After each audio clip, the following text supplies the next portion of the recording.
다 함께 사도신경으로 우리의 신앙을 고백함으로 4월 21일 화요일 기도회를 시작하겠습니다. 나는 전능하신 아버지 하나님, 천지의 창조주를 믿습니다. 나는 그의 유일하신 아들, 우리 주 예수 그리스도를 믿습니다.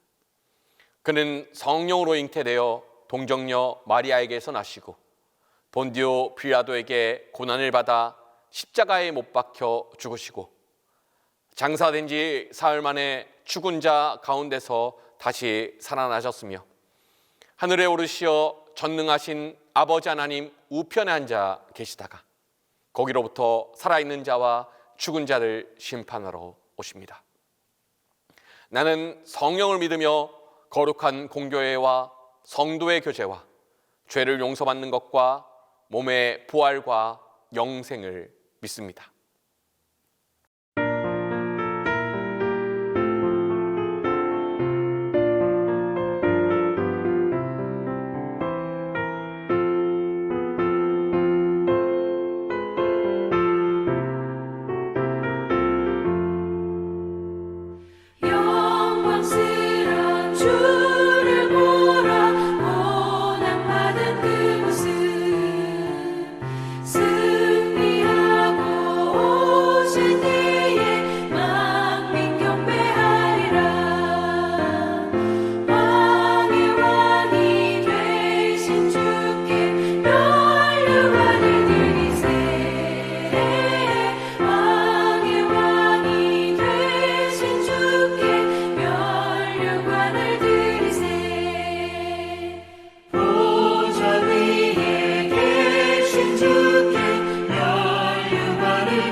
사랑하는 주님 앞에 형제자매 한자리에 그 신은혜 생각하며 즐거운 찬송 부르네.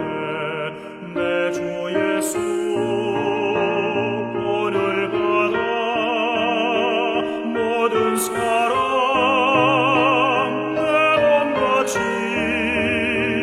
환난 근심 위로하고 진심으로 사랑하세.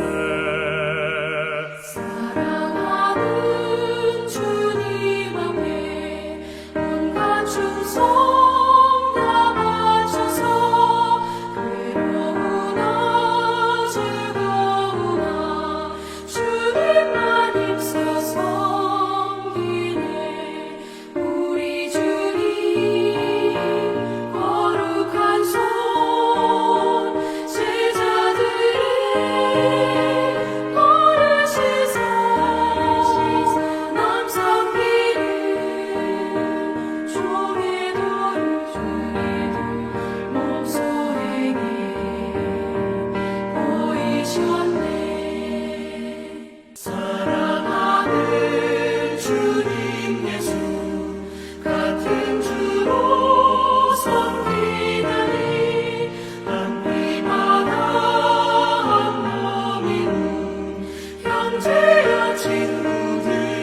기도해 주시는 하나님 말씀은 욥기 2장 11절에서 13절입니다.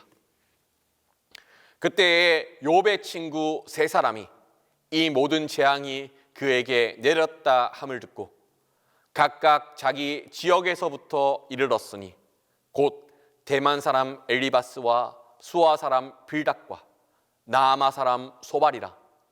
그들이 욥을 위문하고 위로하여 서로 약속하고 오더니 눈을 들어 멀리 보매 그가 욥인 줄 알기 어렵게 되었으므로 그들이 일제히 소리질러 울며 각각 자기의 겉옷을 찢고 하늘을 향하여 티끌을 날려 자기 머리에 뿌리고 밤낮 7일 동안 그와 함께 땅에 앉았으나 욥의 고통이 심함을 보므로 그에게 한마디도 말하는 자가 없었더라. 욥의 이야기는 하늘과 땅 두 무대에서 진행됩니다.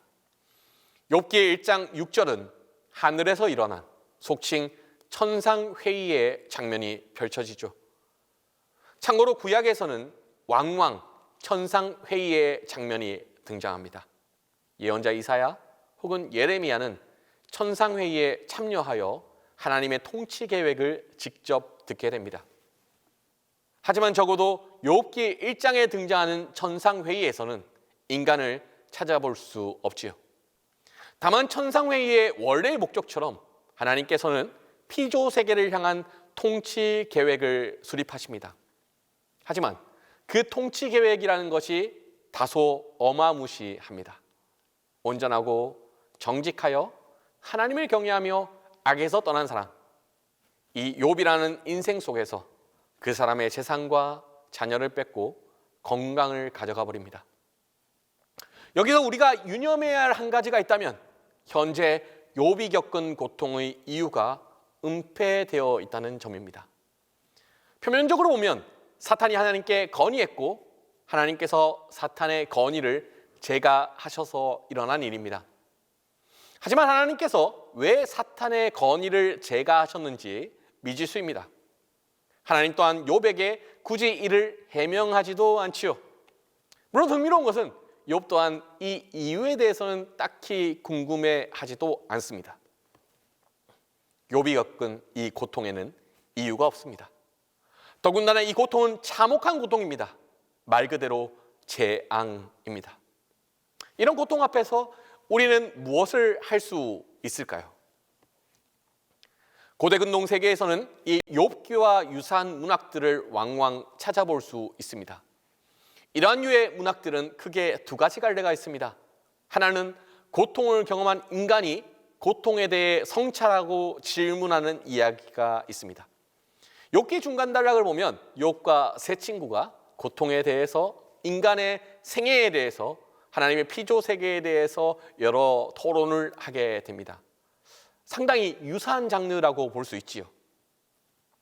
또 다른 하나는 고통을 경험한 인간이 신께 나아가서 신의 은혜로 말미암아 회복을 경험하는 이야기들이 있습니다. 욥기의 초반부와 결말부만 보면 상당히 유사해 보입니다. 하지만 욥기를 꼼꼼히 읽어보면 알겠지만 욥기는 다른 고대 근동의 문학과는 전혀 다른 길을 가게 됩니다. 욥은 일단 자신에게 주어진 고통 앞에서 이렇게 멋진 신앙 고백을 하게 됩니다. 1장 21절입니다. 주신 이도 여호와시요 거두신 이도 여호와시오니 여호와의 이름이 찬송을 받을 지니이다. 또한 2장 10절입니다. 우리가 하나님께 복을 받았은즉 화도 받지 아니하겠느냐. 동화 같은 이야기라면 혹은 고대 근동의 다른 유사한 문학이라면 여기서 신이 등장해야 합니다. 멋진 신앙 고백을 듣고는 신이 나타나셔서 욥의 삶을 회복해야 마땅합니다. 그래야 완결된 문학이 될 수 있지요. 하지만 욥기가 가진 위대함은 욥의 위대한 신앙 고백 이후에 욥에게 아무 일도 일어나지 않는다는 점에 있습니다. 초기 한국 기독교에서는 주로 순교 신앙을 동경해 왔습니다. 죽으면 죽으리다 라고 외쳤습니다. 신사참배의 위협 앞에서 하나님을 선택하고 죽는 편이 훨씬 낫다고 고백했습니다. 순교신앙은 멋진 신앙입니다. 하지만 순교신앙은 다소 동화 같은 이야기입니다. 죽음의 위협 앞에서 하나님을 선택하고 하나님을 선택한 결과로 죽게 된다. 여기서 끝이죠.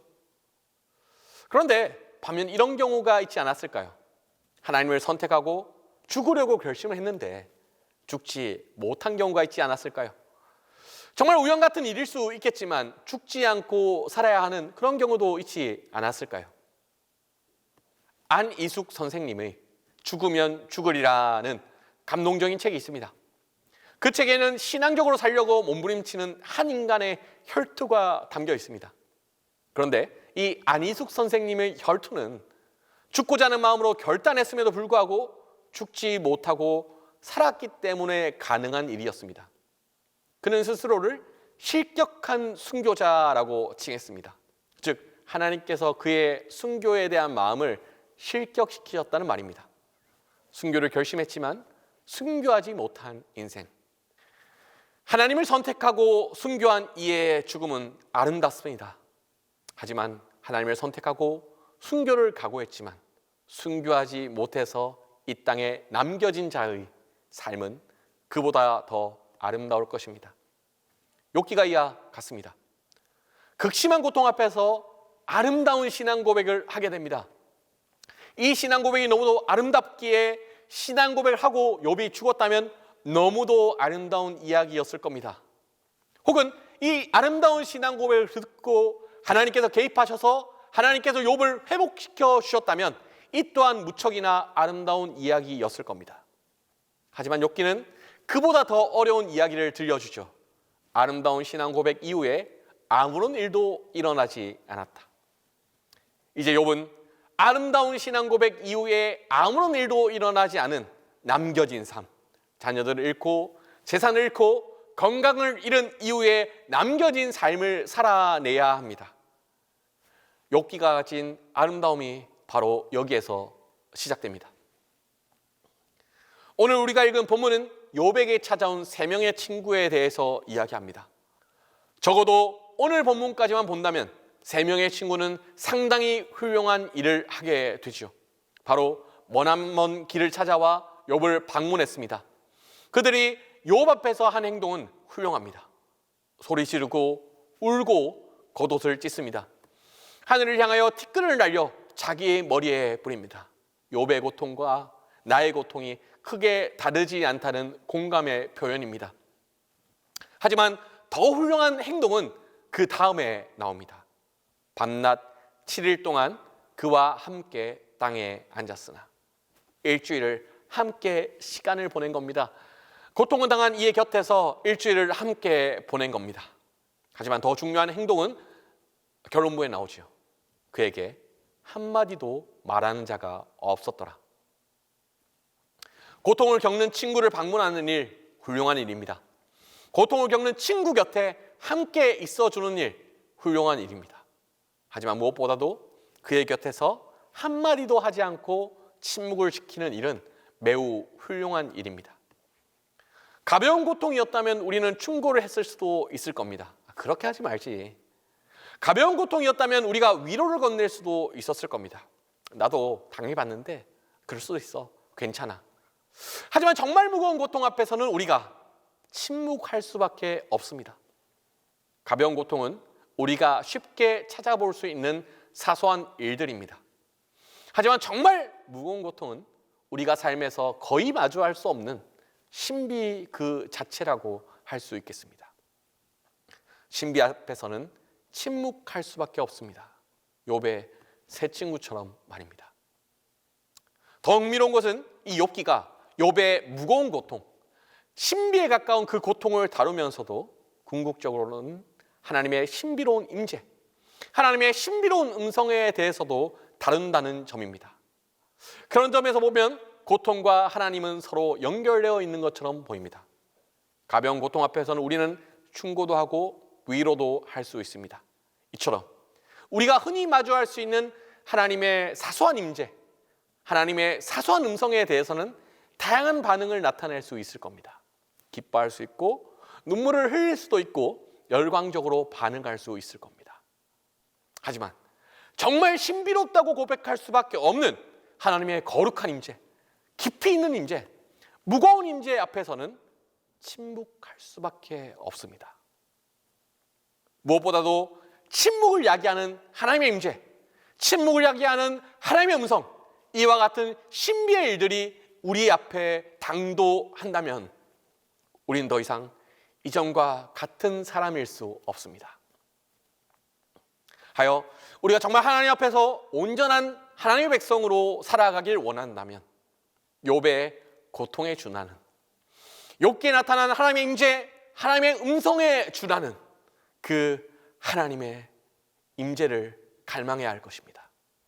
신비라고밖에 말할 수 없는, 우리가 감히 입을 뗄 수조차 없는 무겁고도 신비로우며 강렬한 하나님의 하나님 되심, 하나님의 임재를 우리 가운데 나타내 달라고 그렇게 기도해야 할 것입니다.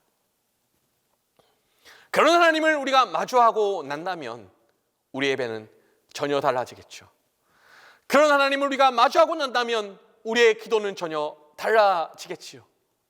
그런 하나님을 마주하고 난다면 우리의 신앙은 전혀 달라지게 될 것입니다. 우리의 간절한 마음을 모아 이렇게 기도할 수 있었으면 좋겠습니다. 하나님, 욥기에 나타난 하나님의 하나님 되심, 하나님의 임재, 하나님의 음성을 우리 가운데도, 우리 동신교회 가운데도 나타내 주십시오 라고 기도하겠습니다. 살아계신 하나님, 하나님 욥기에 나타난, 욥에게 주셨던 거룩한 하나님의 임재, 거룩한 하나님의 음성, 침묵 외에는 다른 어떤 방법으로 응답할 수 없는 신비로운 그 하나님의 하나님 되심을 우리 가운데도 나타내 달라고, 보여달라고, 말씀해 달라고 기도합니다. 하여 그런 하나님의 임재와 하나님의 음성을 통해서 우리의 삶이 완전히 달라지게 하여 주십시오. 우리의 교회가 완전히 달라지게 하여 주십시오. 감사합니다. 예수님의 이름으로 기도드립니다. 이제는 주님께서 가르쳐 주신 기도를 다 함께 하오니 하늘에 계신 우리 아버지, 아버지의 이름을 거룩하게 하시며 아버지의 나라가 오게 하시며 아버지의 뜻이 하늘에서와 같이 땅에서도 이루어지게 하소서. 오늘 우리에게 일용할 양식을 주시고 우리가 우리에게 잘못한 사람을 용서하여 준 것 같이 우리 죄를 용서하여 주시고 우리를 시험에 빠지지 않게 하시고 악에서 구하소서. 나라와 권능과 영광이 영원히 아버지의 것입니다. 합심하여 기도하겠습니다. 진정 하나님 앞에 온전한 백성으로 살아갈 수 있기를 위하여서 기도하겠습니다. 또한 우리의 삶 가운데, 우리 동신교회 가운데 하나님의 임재를 갈망하기 위하여 그렇게 기도하도록 하겠습니다. 또한 우리 동신교회를 위해서와 동신교회에서 드려지는 모든 예배를 위해서 함께 기도하도록 하겠습니다. 이 시간 합심하여 기도하시고 개인적인 기도를 함께 하시기를 바랍니다. 기도하겠습니다. 살아계신 하나님, 우리가 하나님 앞에서 온전한 하나님의 백성으로 살아갈 수 있도록 인도하여 주십시오. 우리의 진심을 다하여서 우리가 하나님 앞에서 성실하고 또한 경건하고 또한 거룩한 삶을 살아갈 수 있는 그런 열망을 허락하여 주십시오. 그래서 정말 하나님 앞에서 진정한 하나님의 백성답게 살아갈 수 있는 그런 마음을 가지고 기도할 수 있도록 우리를 인도하여 주십시오. 또한 하나님, 우리가 하나님의 임재를 갈망하기 위하여 기도합니다. 하나님, 욥을 변화시켰던, 욥을 아버지 침묵하게 만들었던 하나님의 임재하심, 하나님의 말씀하심, 하나님의 그 음성이 우리 가운데 들려지기 원합니다. 우리 교회 가운데 또한 우리의 개개인의 삶 가운데 하나님의 거룩한 임재와 하나님의 거룩한 음성을 들려주셔서 우리가 하나님 앞에서 완전히 변화될 수 있도록 역사하시고 개입하여 주십시오. 또한 하나님, 우리 동신교회를 위해 기도합니다. 동신교회 가운데 하나님 좌정하여서 다스려 주시고 동신교회 가운데 임재하여 주시고 동신교회 가운데 말씀하여 주십시오. 또한 하나님, 이 동신교회에서 드려진 모든 예배 가운데 하나님의 거룩한 임재를 누릴 수 있게 하여 주시고 그 임재로 말미암아서 우리의 마음이 온전하여 주시고 우리의 신앙이 더욱더 건강하여 주시고 우리의 삶이 더욱더 하나님을 닮아갈 수 있도록 인도하여 주십시오.